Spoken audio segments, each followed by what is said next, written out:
invitado que nos va a hablar un poco de lo que pasaba en ese momento, ¿sí? Le decimos a todos los oyentes, década del 70 aquí en la República Argentina. Ya está del otro lado Víctor Basterra, ¿sí?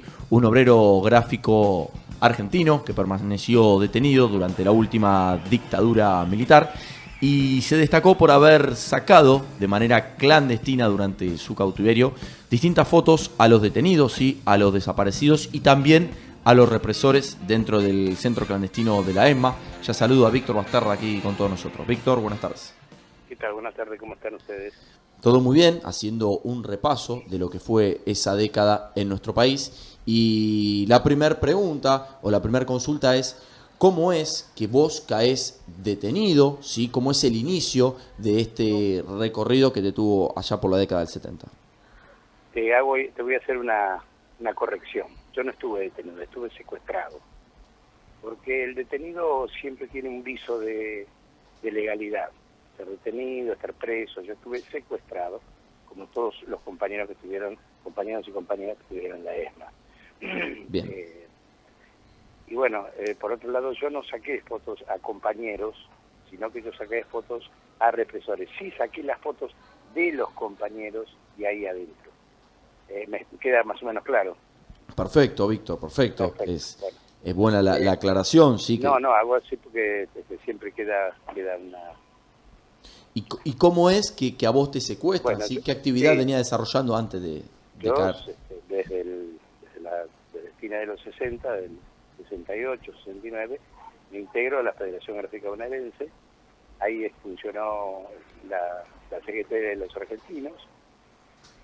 Bueno, fue una cantera, esa CGT de los argentinos, esa Federación Gráfica Bonaerense, fue una cantera de militancia, una formadora de militancia, de activismo, muy riguroso y muy hermoso, digamos, ¿no? Porque nos enseñaba a pelear contra la injusticia y además estábamos en una época, yo provengo del peronismo, desde muy niño, y el peronismo era un movimiento proscripto que estuvo proscripto durante 18 años. Entonces no encontraba los canales porque no se los permitían los canales de participación política, social, o sea, simplemente tenía que apelar a otros recursos. Y bueno, uno de los recursos de eso justamente fue el alto compromiso de ese activismo gremial y territorial que uno adquirió con el tiempo. Y bueno, eso a uno lo marca y deja marcas en la sociedad también, ¿no? Que se encarga, una parte de la sociedad, que se encarga de controlar y disciplinar a los luchadores. Y eso es lo que pasó en Argentina. Es decir, en algún momento intentaron con las dictaduras cívico-militares, siempre fueron cívico-militares, un poco más blandas, como fueron la de Onganía, la de Leviston, la de Danuse, y posteriormente muchísimo más duras después del 75-76, cuando comienza primero el operativo Independencia durante el gobierno de Isabel Perón, y luego durante la dictadura cívico-militar. Víctor, buenas tardes. Julián lo saluda. ¿Qué tal? Bien, ¿usted? ¿Hola? Hola, ¿me escucha? Sí, perfecto. Bueno, lo saludo y antes de hacerle una pregunta quiero también aclarar el tema, porque esto se ve en todos lados. Ayer también cuando estábamos buscando fotos clandestinas, yo quiero aclarar eso. Clandestino no era lo que hacía usted únicamente sacaba fotos a lo que estaba pasando. Clandestino era lo que le estaban haciendo ustedes. Eso lo quiero aclarar también. Claro, por supuesto, esos fueron centros clandestinos de secuestro, tortura y exterminio. Tal cual, por eso. Usted lo único que hacía era sacar fotos, clandestino era lo que le estaban haciendo ustedes. Eso claro, que también quede claro, porque en todos lados se cuenta la historia como que las fotos eran clandestinas y no es así.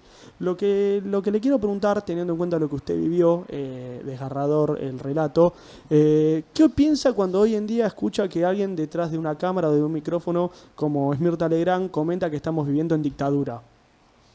Y bueno, es un atropello...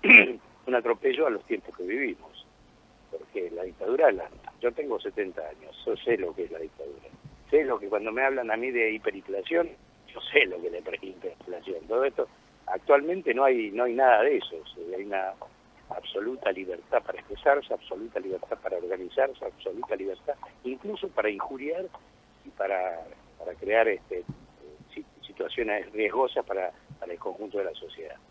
Y si no hay sanciones, yo a veces pienso que es demasiado flojito, digamos, lo que está sucediendo con los medios, y sería un poquito más más que mano dura, de control sobre la injuria y sobre la calumnia, ¿no?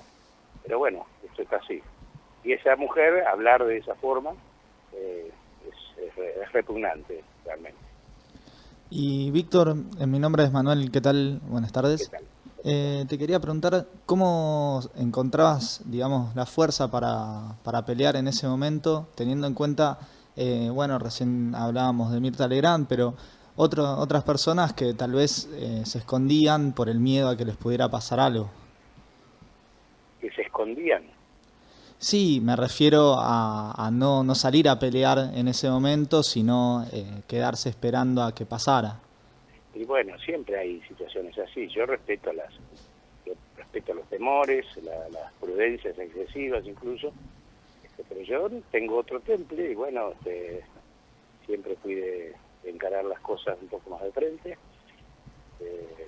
sin ser agresivo ni nada de eso, pero planteando las cosas como son. En esa época, hablamos del 76, 77, 78, yo seguía activando, seguía organizando frentes. Uno le llamaba frente a los trabajos que hacían.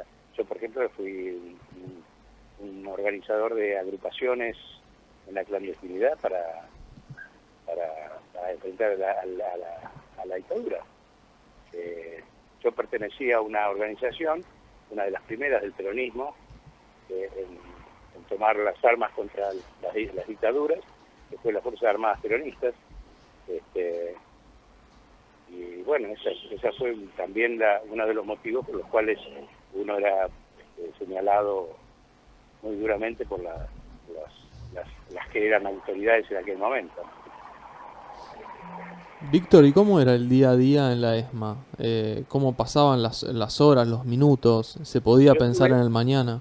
Sí, yo estuve 7 meses luego de las torturas que a uno le infligieron. Tuve 2 paros cardíacos, casi me quedo en la columna, bueno, un montón de cosas que ahora a los 70 años lo estoy padeciendo, ¿no?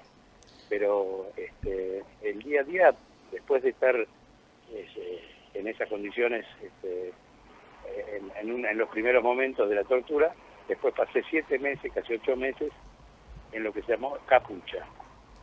Era un lugar muy particular, ese sí era un día a día muy particular, porque uno estaba las 24 horas del día tirado en el piso, sobre una colchoneta, entre unos paneles de 1 metro de alto por 2 metros de largo, sostenido con una T, unos paneles de madera, que separaban una colchoneta de otro panel, colchoneta, panel, colchoneta, panel, colchoneta. Y así éramos muchos compañeros que hemos estado así durante mucho tiempo. Y bueno, después cuando en ese año 80 se cambia el sistema de documentación en la Argentina, yo era obrero gráfico especializado en valores bancarios, por lo tanto conocía las técnicas de impresión con tintas fluorescentes, tintas magnéticas, y eso hizo que los tipos, ya sabiendo eso, me dijeron un día, me bajaron, estaba en el Altillo ahí junto con los otros compañeros en Capucha, me bajaron y un tipo me dijo, ¿trabajás o te morís? Yo en realidad no quería morir, quería vivir. Ya había pasado la época de querer la muerte. Además tenía la esperanza de que poder zafar de alguna forma, ¿no? Y bueno, me pusieron como falsificador de documentos. Nunca había sido falsificador de documentos. En algunos lugares dice que yo había trabajado para las organizaciones falsificando documentos, no es verdad. Yo no había sido nunca falsificador de documentos. Pero bueno, me pusieron ahí y ahí aprendí todo lo rápido que puede aprender un tipo en esas condiciones, ¿no? Se esmera muchísimo en aprender las cosas que pueden significar la sobrevida. Estamos hablando con Víctor Basterra, ¿sí? Secuestrado durante la última dictadura cívico-militar. Víctor, aprovecho a consultarte. ¿Cómo es que se te dio por empezar a hacer una copia extra de esas fotos que vos podías sacar? ¿Cómo empezaste a cultivar ese archivo que en el futuro terminó siendo determinante, ¿sí? A la hora del juicio en la Junta Militares? Bueno, yo tuve un mandato de mis compañeros una semana antes de que los hicieron desaparecer. Entre los compañeros estaba el Rocco, el gordo que le decíamos el gordo Ramón, que era Enrique Ardetti, y en un momento determinado yo entré subrepticiamente a Capucha de nuevo, porque me habían sacado de Capucha, me habían puesto al lado, y hicieron como una reunión los compañeros preguntándome cosas. Yo no sabía demasiadas cosas que decirle. Entonces el gordo me dijo: negro, si zafás de esta, que no se la lleve el de arriba. Y bueno, yo zafé de alguna forma y tenía que hacerlo. Por lo menos zafaba momentáneamente, ¿no? Porque nunca sabía, estando ahí adentro, nunca sabía qué podía pasar con uno. Víctor, ahora hoy en día es conocimiento que volvieron a abrir lo que es la ESMA, pero para poder visitarlo y para poder ver lo que se vivió en ese momento. ¿Usted tuvo la posibilidad de visitar el espacio? Yo trabajé durante 7 años en ese espacio. Sí. En el Instituto Espacio para la Memoria. Pero a ver, no tengo el calificativo, a ver cómo decirle. Este sujeto Macri decidió que no tenía que existir más el instituto y lo eliminó directamente, y en connivencia con un sector del kirchnerismo de porteño, un sector, decidió hacerse cargo de lo que era el instituto, o sea, lo disolvió. Era un ente autónomo y autárquico de la ciudad. O sea que, bueno, quedé sin laburo. Y dejé de ir. Ahora fui hace un par de meses, ahora voy a ir dentro de poco, hace un par de meses, y vi que están haciendo un desastre con eso, porque lo han modificado todo, no hay cosas irreconocibles, y eso tiene que quedar como estaba antes, ¿no? Como cuando lo abrimos el 19 de marzo del 2004, junto con Néstor Kirchner y con Aníbal Ibarra.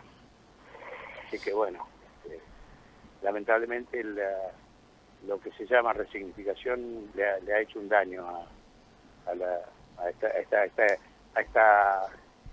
digamos, el templo de la memoria, que es la ESMA. Bien, Víctor, agradecer tu participación acá en Piano Bar. Obviamente el recuerdo de esta década con tu testimonio está más presente que nunca. Sí, muchísimas gracias por haber salido acá al aire de Piano Bar. Bueno, gracias a ustedes. Muy bien, y seguimos, vamos a ir con un poco de música.